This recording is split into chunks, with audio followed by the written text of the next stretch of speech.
नमस्कार साथियों, स्वागत है आपका study by DR YouTube channel पर। यदि आप राजस्थान जीके पढ़ना शुरू करना चाह रहे हैं साथियों, और राजस्थान जीके में आपका जो लेवल है वो 0 लेवल है और आपने कभी राजस्थान जीके पढ़ा नहीं है और आज से ही आप राजस्थान जीके की शुरुआत करना चाहते हैं और सरकारी नौकरी पाना चाहते हैं, तो आप राजस्थान जीके की शुरुआत किससे करें और राजस्थान सामान्य ज्ञान में किस प्रकार के प्रश्न जो आपको एक बेसिक नॉलेज देंगे और इससे आपका एक बेसिक कॉन्सेप्ट क्लियर हो जाएगा। बेसिक कॉन्सेप्ट क्लियर होने के बाद में आप इससे बेटर तैयारी कर सकते हो। और जब तक व्यक्ति का बेसिक कॉन्सेप्ट क्लियर नहीं होता है साथियों, तब तक वो उस जीके को समझ नहीं पाता है या उस विषय वस्तु को कभी समझ नहीं पाता है। तो साथियों, आप अपना बेसिक कॉन्सेप्ट क्लियर करने के लिए इन 100 प्रश्नों की मदद ले सकते हैं। और अगर आपको ये क्लास अच्छी लगे और वीडियो अच्छा लगे तो साथियों आप एंड में चैनल को सब्सक्राइब करें और वीडियो को अधिक से अधिक शेयर करें। साथियों, शुरुआत करते हैं आज के पहले प्रश्न की। पहला प्रश्न है हमारा कि राजस्थान के प्रथम राज्यपाल कौन थे? तो श्री गुरुमुख निहाल सिंह। दूसरा प्रश्न है कि राजस्थान के राज्यपाल की नियुक्ति कौन करता है? राष्ट्रपति करता है। तीसरा प्रश्न, राजस्थान विधानसभा के पहले वक्ता यानी स्पीकर कौन थे? तो पहले विधानसभा के अध्यक्ष या स्पीकर की बात करें तो वो नरोत्तम लाल जोशी थे। प्रथम निर्वाचित मुख्यमंत्री टीकाराम पालीवाल। साथियों, पांचवा प्रश्न है हमारा कि वृद्ध राजस्थान के प्रथम मुख्यमंत्री हीरालाल शास्त्री।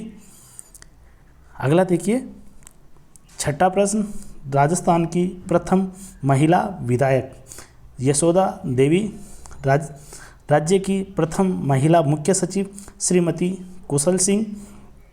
आठवां प्रश्न है कि राजस्थान में पहली बार राष्ट्रपति शासन लगाते समय राज्यपाल कौन थे?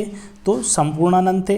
साथियों, मैं यहाँ पे क्लियर कर देना चाहता हूँ कि राजस्थान में प्रथम बार राष्ट्रपति शासन 1967 में लागू होता है। इसकी डिटेल आप ये क्लास पूरी होने के बाद में साथियों हम इसकी डिटेल के अलग क्लास लेके आएंगे। अभी आपका बेसिक कॉन्सेप्ट क्लियर करने के लिए सिर्फ इतना याद रखें कि पहली बार राष्ट्रपति शासन लगते समय राज्यपाल संपूर्णानंद थे। अगला है नौवां प्रश्न, राजस्थान में राज प्रमुख पद को राज्यपाल में कब बदल दिया गया या कब किया गया? तो 1956 के अंतर्गत राज प्रमुख को राज्यपाल बना दिया गया। अगला देखिए, किस मुख्यमंत्री का निधन पद पर रहते हुए हुआ? तो ये बरकतुल्ला खां है जिनका निधन पद पर रहते हुए हुआ है। 11वां प्रश्न, आधुनिक पंचायती राज का शुभारंभ कब हुआ? 2 अक्टूबर 1959 के दिन नागौर के बागदरी गांव से हुआ। इसकी डिटेल हम पंचायती राज अधिनियम पढ़ेंगे, पंचायती राज की क्लास आएगी उसमें चर्चा करेंगे। साथियों, अभी हम बेसिक कॉन्सेप्ट के हिसाब से चल रहे हैं और आपको बेसिक प्रश्नों पे ही ध्यान देना है। अगला है, उप सरपंच का निर्वाचन कैसे होता है? तो ये निर्वाचित सरपंच और पंचों द्वारा, जो वार्ड पंच होते हैं वो उप सरपंच का निर्वाचन करते हैं और सरपंच भी उसमें भाग लेता है। साथियों, अगला देखिए, कितने बहुमत से सरपंच के पद को प्रस्ताव पास हो तो हटाया जा सकता है? हटाने के लिए साथियों 2/3 अगर वार्ड पंच अविश्वास प्रस्ताव लेके आ जाए तो उसको हटा दिया जाता है। किस राज्य के प्रशासनिक पद सोपान के शीर्ष पर, यानी कि किस राज्य, यहाँ पे किसी राज्य के आना चाहिए साथियों, किसी राज्य के शीर्ष पर जो होता है प्रशासनिक अधिकारी वो मुख्य सचिव होता है। अगला देखिए, किस राज्य में सर्वप्रथम पंचायती राज लागू हुआ? तो ये राजस्थान में लागू हुआ, जो कि ऊपर आया 2 अक्टूबर 1959 के दिन। अगला देखिए, किस राज्य में सूचना का अधिकार सर्वप्रथम लागू हुआ? तो राजस्थान में, यानी कि राजस्थान में ही सर्वप्रथम सूचना का अधिकार लागू हुआ। पंचायती राज भी राजस्थान में सर्वप्रथम लागू हुई।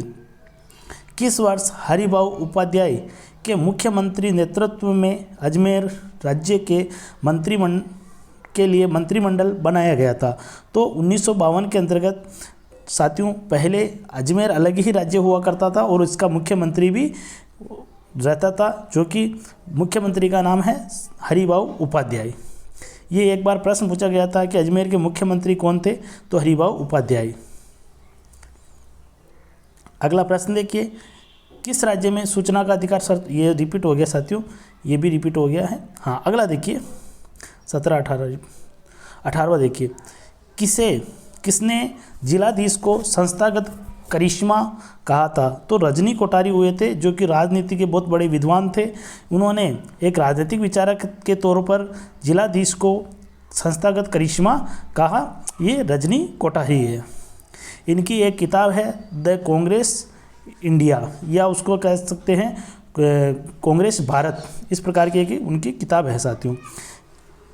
अगला देखिए, केंद्रीय अन्वेषण ब्यूरो की तरह राज्य में संगठन है, तो वो है भ्रष्टाचार निरोधक विभाग, जो कि हम सीबीआई की बात करते हैं। ये सीबीआई साथियों, इसकी फुल फॉर्म होती है CBI, central bureau of investigation. तो सीबीआई की तरह भ्रष्टाचार निरोधक विभाग काम करता है। कौन सा स्थानीय स्वशासन निकाय सरकारी योजनाओं के क्रियान्वयन और निष्पादन हेतु कार्य करता है? जिला परिषद। अगला देखिए, क्षेत्रफल की दृष्टि से राजस्थान की सबसे बड़ी पंचायत समिति, तो ये सम जैसलमेर के अंतर्गत है। ग्राम पंचायत का सचिव कौन होता है? तो ग्राम सेवक होता है साथियों। ग्राम सेवक को हाल ही में नाम बदलकर इसका ग्राम विकास अधिकारी कर दिया है, यानी विलेज डेवलपमेंट ऑफिसर वीडीओ कर दिया गया है। अगला देखिए, ग्राम स्तर पर लगान वसूल करने का कार्य कौन करता है? तो पटवारी। 24वां प्रश्न देखिए, जिला स्तर पर कानून व्यवस्था बनाए रखने का दायित्व है जिला कलेक्टर का है। जिला स्तर पर पंचायत समिति की सर्वोच्च संस्था होती है, तो पंचायती राज की 3 संस्थाएं हैं साथियों, जिला परिषद, पंचायत समिति और ग्राम पंचायत। तो इसमें जिला स्तर पर जिला परिषद। डॉक्टर बलवंत राय मेहता समिति और अशोक मेहता समिति किससे संबंधित है? तो पंचायत राज सुधार से हैं। डॉक्टर बलवंत राय मेहता समिति ने त्रिस्तरीय पंचायती राज की व्यवस्था की है, जिसके अंतर्गत हमने अभी चर्चा की थी कि ग्राम पंचायत, पंचायत समिति और जिला परिषद तीन स्तर बताए थे डॉक्टर बलवंत राय मेहता समिति ने।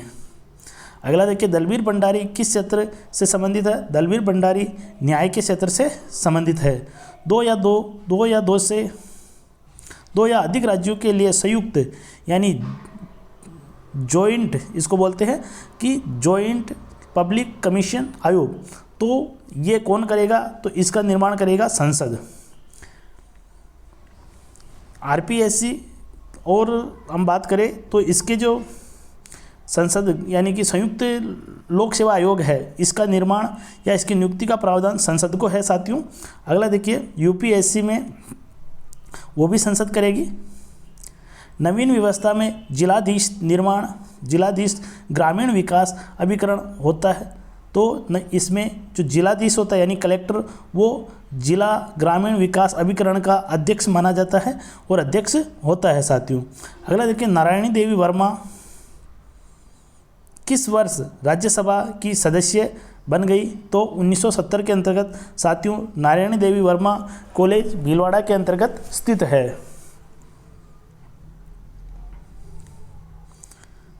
अगला है 31वां प्रश्न, नौकरी चाहने वालों से तंबाकू नहीं चबाने का वचन लेने की प्रक्रिया हाल ही में किस राज्य ने लागू की है?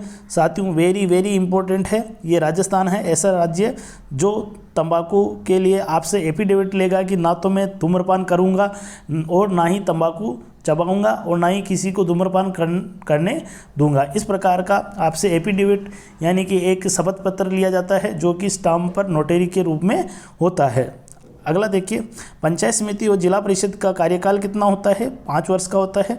पंचायती राज व्यवस्था व जिला प्रशासन के बीच में समन्वय स्थापित करता है, तो जिला कलेक्टर होता है जो कि समन्वय स्थापित करने का कार्य करता है। ये तो हाल ही में प्रश्न पूछा गया था कि पंचायती राज सदस्यों का चुनाव लड़ने के लिए निर्धारित आयु 21 वर्ष है, जबकि मत देने की जो आयु है साथियों वो 18 वर्ष है। इस बात का आप ध्यान रखें। पंचायती राज के लिए अगर आप चुनाव लड़ना चाहते हैं तो 21 वर्ष की आयु पर चुनाव लड़ सकते हैं, और अगर आप मत देना चाहते हैं तो 18 वर्ष की आयु पर आप मत दे सकते हैं। प्रत्येक जिले में विकास योजनाएं क्रियान्वित करने की जिम्मेदारी किसकी होती है? तो ये होती है जिला कलेक्टर महोदय की। अगला है प्रधान मंत्री आदर्श ग्राम योजना की शुरुआत किस गांव से हुई है? तो ये 18 बीवी गांव श्री गंगानगर के अंतर्गत है, यहाँ से शुरू हुई है। बीकानेर, कोटा, अजमेर, उदयपुर संभाग में से किस में जिलों की संख्या अधिक है? तो ये उदयपुर के अंतर्गत है साथियों, 6 जिले आते हैं। अगला देखिए, कोटा, जोधपुर, जयपुर, अजमेर मंडल किस रेलवे जोन के अंतर्गत आते हैं? उत्तर पश्चिम रेलवे, जिसको बोलते हैं NWR जोन बोलते हैं, NWR जोन बोलते हैं साथियों इसको। अगला है कोटा, बूंदी, भीलवाड़ा, नागौर में से कौन सा एक जिला अजमेर संभाग का हिस्सा नहीं है? तो बूंदी, क्योंकि बूंदी, टोंक, भीलवाड़ा और नागौर, ये जो बूंदी है ये कोटा के अंतर्गत आएगा साथियों। किस में आएगा? कोटा के अंतर्गत आएगा। अगला है ब्रिटिश काल में पहली नगर पालिका कहाँ स्थापित की गई? तो माउंट आबू को पहली नगर पालिका बनाई गई। भारत के राष्ट्रपति चुनाव में राजस्थान के एक विधायक का मत मूल्य कितना है? 129 मूल्य है साथियों इसका। ये हाल ही में एक प्रश्न पूछा गया था सेकंड ग्रेड के अंदर साथियों। तो आप बेसिक कॉन्सेप्ट क्लियर करने के लिए आप इस क्लास के जो 100 प्रश्न हैं वो आप पूरे देखें साथियों, और इससे आपका राज्य व्यवस्था से, राजस्थान की राज्य व्यवस्था से बेसिक कॉन्सेप्ट क्लियर हो जाएगा। वो बेसिक कॉन्सेप्ट क्लियर ही नहीं साथियों, इससे कई प्रश्न आपके एग्जाम में हूबहू मिलेंगे। अगला देखिए, भारतीय संविधान की कौन सी अनुसूची में पंचायतों को शक्तियां प्रदान की गई है? 11वीं अनुसूची के अंतर्गत। 11वीं अनुसूची में पंचायती राज का वर्णन है। भीलवाड़ा, टोंक, नागौर किस संभाग के अंतर्गत आते हैं? अजमेर संभाग के अंतर्गत आते हैं। मनरेगा के तहत ग्रामीण क्षेत्र में कितने दिवस का रोजगार दिलाए जाने का प्रावधान है? जो शुरू में 100 दिन का था, अभी 150 दिन का हो गया है। राजस्थान उच्च न्यायालय की मुख्य पीठ जोधपुर के अंदर स्थापित है। राजस्थान उच्च न्यायालय के न्यायाधीशों की संख्या स्वीकृत, साथियों स्वीकृत की बात कर रहा है तो स्वीकृत 40 है, और अभी वर्तमान में उसमें 30 न्यायाधीश मौजूद है। राजस्थान का विधानसभा निर्वाचन क्षेत्र जो कि भारत के निर्वाचन क्षेत्र का क्रमांक 1 पर रखा गया है वह शार्दुल शहर है। अगला देखिए, राजस्थान का हिस्सा बनने वाला नवीनतम जिला प्रतापगढ़ है, और ये बनता है साथियों 26 जनवरी 2008 को। राजस्थान कारागार विभाग का ध्येय वाक्य है, तो ये है कृण्वन्तो विश्वम आर्ये, ये इसका ध्येय वाक्य है साथियों। और ये इस प्रकार के जो प्रश्न हैं वो राजस्थान पुलिस में, जेल प्रहरी में और कई प्रकार के जैसे फॉरेस्ट गार्ड है, इस प्रकार के जो एग्ज़ाम होते हैं साथियों उसके अंतर्गत ये प्रश्न पूछे जाते हैं, हूबहू प्रश्न पूछे जाते हैं। राजस्थान कारागार विभाग के अंतर्गत महिला जेल कहाँ स्थापित की गई है? तो ये जयपुर और जोधपुर के अंतर्गत महिला जेल स्थापित की गई है। राजस्थान की अब तक कितनी बार राजस्थान में आना चाहिए, राजस्थान में अब तक कितनी बार राष्ट्रपति शासन लागू हो चुका है? तो राजस्थान में 4 बार राष्ट्रपति शासन लागू हो चुका है साथियों। इसकी पूरी चर्चा हम बाद में करेंगे, लेकिन मैं एक बात आपको थोड़ा सा शॉर्टली बता ही देता हूँ कि सबसे पहले 1967 में, फिर 10 साल बाद में लगता है 1977 में, फिर लगता है 1980 में, और अंत में लगता है 1992 में। ये 4 बार राष्ट्रपति शासन लागू होता है साथियों। और इस समय कौन मुख्यमंत्री थे, कौन राज्यपाल थे, और क्या कारण हुए थे जिसकी वजह से राष्ट्रपति शासन लागू हुआ है, तो इसकी क्लास भी हम लेके आएंगे। और एक क्लास हमारी पहले से ही इस चैनल पर मौजूद है जो आप देख सकते हो। अगला देखिए साथियों, राजस्थान की नौकरशाही व्यवस्था के पद सोपान से सर्वोच्च अधिकारी ये वापस आ गया साथियों। नौकरशाही में सबसे ऊपर होता है मुख्य सचिव, चीफ सेक्रेटरी कहते हैं जिसकी नियुक्ति मुख्यमंत्री करता है। 53वां प्रश्न देखिए, राजस्थान की प्रथम महिला सशस्त्र बटालियन का नाम किस रानी के नाम से है तो हाड़ी रानी के नाम से है। हाड़ी रानी साथियों वही है जिसने अपने पति को निशानी के अंतर्गत सिर काटकर दे दिया था, और हाड़ी रानी का नाम सहल कंवर है। अगला देखिए, राजस्थान की मंत्री परिषद में कुल कितने मंत्री सम्मिलित किए जा सकते हैं? तो अधिकतम 30 मंत्री बन सकते हैं। साथियों, एक प्रावधान के अकॉर्डिंग किसी भी विधानसभा के अंतर्गत मंत्री परिषद 15% हो सकते हैं। आप देखिए, यानी 100 में से 15 बन सकते हैं। तो हमारे राजस्थान में विधानसभा की 200 सीटें हैं, तो 30 मंत्री अधिकतम बन सकते हैं। राजस्थान के उच्च न्यायालय की मुख्य पीठ किस नगर में है? जोधपुर नगर में है। राजस्थान कितने संभागों में विभक्त है? 7 संभागों में बटा हुआ है। राजस्थान में लोकसभा की कितनी सीटें हैं? तो 25 सीटें हैं। अगला देखिए, राजस्थान पंचायती राज अधिनियम। साथियों, यहाँ पे कंफ्यूज नहीं हो, राजस्थान पंचायती राज लागू तो अधिनियम अलग है, और पंचायती राज प्रारंभ हुआ 2 अक्टूबर 1959 के अंतर्गत नागौर के बागदरी गांव से हुआ। लेकिन अधिनियम की बात कर रहे हैं तो जो 73वां संविधान संशोधन हुआ 1992 के अंतर्गत, वो जो पूरे भारत में लागू हुआ। लेकिन भारत के जो राजस्थान पंचायती राज अधिनियम है, केवल राजस्थान पंचायती राज अधिनियम, वो 1994 में लागू हुआ। राजस्थान प्रशासनिक सुधार समिति 1963 की अध्यक्षता किसने की थी? तो हरीशचंद्र माथुर ने इसकी अध्यक्षता की थी। अगला है, राजस्थान प्रशासनिक सेवा परीक्षा का आयोजन कौन करवाता है? यानी ये पूछ रहा है कि RAS, इस प्रकार की जो सेवाएं हैं RAS और RTS, उनका आयोजन कौन करवाता है? तो RPSC करवाती है। साथियों, कौन करवाती है? RPSC आयोजन करवाती है। ये हो गया साथियों, 7 संभाग हो गए, 25 सीटें हो गई लोकसभा की, 25 सीटें लोकसभा की है साथियों, और 10 सीटें राज्यसभा की है। इस बात का आप विशेष ध्यान रखें। 94 हो गया पंचायती राज, 1963 ये भी हो गया, RPSC हो गई। अगला देखिए, राजस्थान में करौली जिला कब अस्तित्व में आया था? 19 जुलाई 1997 को करौली जिला बना था। अगला प्रश्न है, राजस्थान में किस स्थान पर केंद्रीय पुलिस रिजर्व बल की आंतरिक सुरक्षा की अकादमी स्थापित है? तो ये है माउंट आबू के अंतर्गत। राजस्थान में कुल कितने ज़िले हैं? 33 ज़िले। साथियों, ये आपके लिए बेसिक, अगर आप जीरो से राजस्थान राज्य व्यवस्था पढ़ना चाहते हैं और उससे शुरुआत करना चाहते हो, तो इससे बेटर क्लास आपको कहीं पे भी अवेलेबल नहीं होगी, और इससे बेटर आपको प्रश्न कहीं पे भी अवेलेबल नहीं होंगे। इससे आप बेसिक कॉन्सेप्ट क्लियर कर सकते हो। तो इसीलिए इससे छोटे छोटे प्रश्न भी तैयार किए गए हैं, ताकि आपको जो एक बेसिक नींव अगर मजबूत होती है साथियों, तो उस पर भवन भी कितना ही, बिल्डिंग कितनी ही ऊंची बनाई जा सकती है, कितनी मंजिलें बिल्डिंग बनाई जा सकती है। अगर आपका एक बार बेसिक कॉन्सेप्ट क्लियर हो जाता है, और अगर आप बेसिक अच्छा तैयार कर लेते हो, तो बड़े से बड़े एग्ज़ाम भी आप क्रैक कर सकते हो। अगला है, राजस्थान में जन सुनवाई अधिनियम कब लागू हुआ? तो 1 अगस्त 2012 को जन सुनवाई अधिनियम लागू हुआ। राजस्थान में नगर निगम के प्रमुख को कहते हैं महापौर कहते हैं, जो कि जैसे जयपुर के अंदर नगर निगम है तो उसको महापौर कहेंगे। राजस्थान में नौकरशाह संगठन का प्रमुख, ये 2-3 बार रिपीट हो गया साथियों, मुख्य सचिव होता है सबसे ऊपर।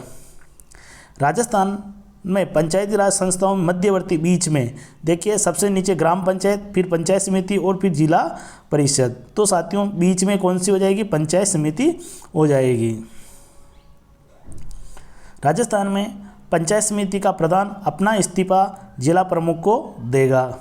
राजस्थान में पहली बार राइट टू रिकॉल का इस्तेमाल किस जिले में किया गया था? 12 के अंतर्गत राइट टू रिकॉल का, ये लोकतंत्र का एक नियम है राइट टू रिकॉल। अगर हमने किसी कैंडिडेट को चुनकर भेजा है, अगर वो हमारे विकास पे ध्यान नहीं दे रहा है, या हमारी जैसे बातें हैं, हमारी मांग है उनके अनुसार, और जो संविधान के अनुसार कार्य नहीं कर रहा है या उसके पद के अनुसार कार्य नहीं कर रहा है, तो उसको वापस चुने हुए प्रतिनिधि को बुलाने के लिए राइट टू रिकॉल का प्रयोग किया जाता है। राजस्थान में पुलिस विश्वविद्यालय कहाँ स्थित है? तो जोधपुर के अंतर्गत स्थित है। राजस्थान में महिला रोजगार कार्यालय की प्रत्यक्ष से स्थापना की गई, जयपुर के अंतर्गत स्थापना की गई। राज्यसभा, राजस्थान में राज्यसभा की कितनी सीटें हैं? तो 10 सीटें हैं। राज्यसभा और लोकसभा दोनों की मिलाकर कितनी है? तो 35 है साथियों, क्योंकि 25 लोकसभा की है और 10 राज्यसभा की है। 25 10 35 सीटें हो जाती है। ये एक बार फर्स्ट ग्रेड में प्रश्न पूछा गया था साथियों कि जो राजस्थान के अंतर्गत संसद की कुल कितनी सीटें हैं? तो लोकसभा और राज्यसभा मिलकर संसद होती है साथियों, तो इन दोनों की सीटों को मिलाकर संसद की सीटें कहा जाता है। तो ये 35 ऑप्शन में था साथियों, लेकिन बहुत सारे लोगों के ये गलत हो गया। बहुत सारे अभ्यर्थी इस प्रश्न में फंस गए। बहुत सारे उन्हें 25 कर दिया, बहुत सारे 10 कर दिया, क्योंकि उसमें संसद की सीट पहुंची थी। संसद में दोनों को जोड़कर लिखा जाएगा। लोकसभा की कितनी होगी? 25। राजस्थान में लोकायुक्त की स्थापना कब हुई थी? तो 1973 के अंतर्गत। ये हाल ही में CET का पेपर हुआ था साथियों, उसके अंतर्गत ये प्रश्न पूछा गया था कि लोकायुक्त की स्थापना कब हुई थी? 1973 में हुई थी। राजस्थान में विधानसभा सदस्यों की संख्या कितनी है? 200 है। मंत्री कितने बन सकते हैं? अधिकतम 30 मंत्री बन सकते हैं। अगला, राजस्थान में सुनवाई यानी जन सुनवाई अधिनियम 2012 कब से लागू होता है? तो 1 अगस्त 2012 से लागू होता है। राजस्थान में ग्राम सभा बनती है, तो उस गांव, उस पंचायत, मान लीजिए एक पंचायत, उसमें के अंदर 5 गांव आ रहे, तो उस 5 गांवों में से एक गांव के जो रजिस्टर्ड मतदाता है, यानी कि जितने वोटर है उस गांव के, वो वोटर ही ग्राम सभा के सदस्य होंगे। राज्य महिला आयोग का गठन कब हुआ? तो 1999 को हुआ साथियों। अगला देखिए, राज्य मानवाधिकार आयोग की स्थापना कब हुई थी? 2000 के अंतर्गत राज्य मानवाधिकार आयोग की स्थापना होती है साथियों। अगला देखिए, RPSC की स्थापना साथियों। RPSC का जो गठन है वो 16 अगस्त 1949 को हो जाता है, लेकिन ये क्रियान्वित होता है साथियों 20 दिसंबर 1949 के दिन। 20 दिसंबर 1949 के दिन ये क्रियान्वित होता है, जबकि गठन 16 अगस्त 1949 के दिन हो जाता है। RPSC के सदस्य अध्यक्ष सहित कुल कितनी संख्या है? तो 8 है साथियों। 1 अध्यक्ष और 7 सदस्य होते हैं। सदस्य कितने होंगे? तो सदस्य 7 होंगे RPSC के। अगला देखिए, राजस्थान लोक सेवा गारंटी में कितनी सेवाएं शामिल है? तो 53 सेवाएं शामिल है। अगला देखिए, राजस्थान विधानमंडल में कितने सदन हैं? तो सिर्फ एक ही सदन है साथियों, वो विधानसभा है। ऐसे विधानमंडल के 2 सदन होते हैं, एक तो विधानसभा और एक होता है विधान परिषद, लेकिन राजस्थान में विधान परिषद नहीं है। राजस्थान विधानसभा की प्रथम बैठक किस वर्ष आयोजित हुई? तो 1952 के अंतर्गत पहली विधानसभा का गठन होता है। लोकसभा की 25 सीटें हैं। राजस्थान सेवा संघ की स्थापना कहाँ हुई? तो वर्धा के अंतर्गत 1919 में हुई थी साथियों। कब हुई थी? 1919 में। राज्य का 33वां जिला प्रतापगढ़ 26 जनवरी 2008 को अस्तित्व में आया। अगला देखिए, राजस्थान का पहला ग्राम न्यायालय कहाँ स्थापित है? तो ये बस्सी जयपुर के अंतर्गत स्थापित है। राज्य की विधानसभा को कौन निलंबित कर सकता है? तो राज्यपाल निलंबित कर सकता है। राज्य के प्रथम मुख्य सचिव तो के राधाकृष्णन राज्य के प्रथम मुख्य सचिव थे। राज्य टैक्स सेटलमेंट बोर्ड का मुख्यालय कहाँ पे है? जयपुर के अंतर्गत है। राज्य मंत्रिपरिषद में अधिकतम कितने सदस्य होने अनिवार्य है? यानी मंत्रिपरिषद तो 15 सदस्य होने अनिवार्य है। यहाँ पे साथियों राज्य मंत्रिपरिषद में 15% होना चाहिए। यहाँ पे थोड़ा सा इसमें प्रिंटिंग में मिस्टेक है। 15% सदस्य हो सकते हैं अधिकतम। और यहाँ पे अगर संख्या है तो संख्या 15 ही होगी, बिल्कुल सही है। संख्या 15 होगी और अधिकतम कितने हो सकते हैं? 15% हो सकते हैं। राज्य में कितने विधानसभा क्षेत्र है? वही सीटें 200 है। RPSC के सदस्यों की नियुक्ति कौन करेगा? राज्यपाल करेगा साथियों। राज्यसभा की कितनी सीटें हैं राजस्थान में? 10 सीटें हैं। विधानसभा के लिए चुने गए जनप्रतिनिधियों को क्या कहते हैं? तो विधायक कहते हैं, जो कि हमारे जयपुर के अंतर्गत विधानसभा है वहाँ जाकर बैठते हैं। शारदा एक्ट सामाजिक कुरीति से संबंधित है, तो बाल विवाह से संबंधित है। जिस तो हरविलास शारदा ने ये एक्ट लाया था साथियों, और ये एक्ट कब लाया? 1929 के अंतर्गत। इसमें बाल विवाह को गैर कानूनी बताया गया, बाल विवाह को गैर कानूनी बताया गया। अगला है कि हरिश्चंद्र माथुर राज्य लोक प्रशासन संस्थान स्थित है, जयपुर के अंतर्गत ये स्थित है। तो साथियों ये थे राजस्थान राज्य व्यवस्था के बेसिक, यानी कि जिससे आप पूरी राज्य व्यवस्था को समझ सके, उसके लिए हम 100 प्रश्न तैयार करके लाए थे। और साथियों ऐसी ही रोचक और इम्पोर्टेंट प्रश्नों की क्लास लेकर हम आते रहेंगे। आप सभी का बहुत बहुत धन्यवाद। जय हिंद, जय भारत।